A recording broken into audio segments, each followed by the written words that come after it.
Hope you're having a great day. We continue with Rabbi with a really fascinating statement. He says, don't think that the bigger responsibilities have a bigger reward than the smaller responsibilities, because you don't know the payment. You can't say to yourself that in life there is levels and something that's a 10 has to be paid more attention to than something that's a 1, because the 10 gets a bigger reward. And this seems a little confusing. If something's super, super important, of course it would have a bigger reward than something that's not as important.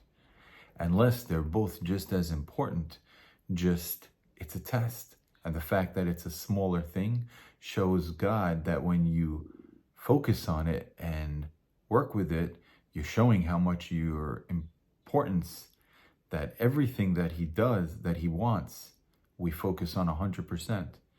And there's another piece. We don't know the reward. We just don't know the reward. If, let's say, we're going to say saving a life is considered 1 out of 10, a 10, and being kind to a stranger out of a 1 out of 10 is, let's say, a 2 or a 3. But by saying, okay, I'm just going to focus on the really big deal and then be lax on the smaller things, and I'm going to cash in because I've done so many wonderful things, you're literally showing that you fail to understand that everything has a fantastic reward. And it might not be that being nice to somebody gets you this reward that might be bigger than saving a life, but it might be that you're going to get $1 billion in afterlife credits just for being nice. And you might get trillions and trillions for saving a life. But when you live your life in a way where you're just like, okay, I'm going to be a good person, I'm going to focus on all the big deals. But like, in Judaism, for example, on Sabbath, you're not allowed to do something as small as step on a twig on purpose and crack it. And if you say, hey, what's the big deal? Who cares about that? You're minimizing the whole point of how great God is and how great his rewards are. Because for that little twig crack that you avoided, you might be a billionaire in afterlife, in the kind of reward, whatever it might be that God's going to give us. So again, we have to be really, really careful with how we run our lives, with how we act, because we have no clue. This whole world is upside down. It doesn't give us clarity.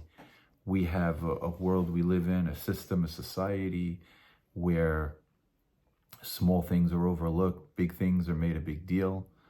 But in God's reality, so to speak, when we're playing by his rules, everything has value.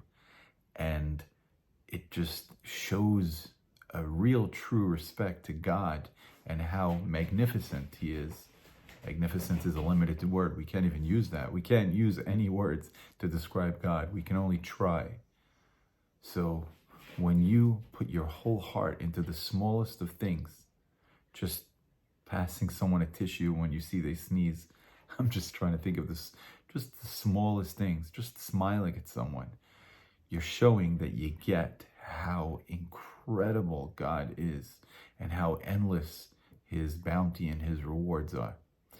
So again, don't focus on the big things and kick the small things aside. Everything is massive. It's just a question of how massive. Right, Nala?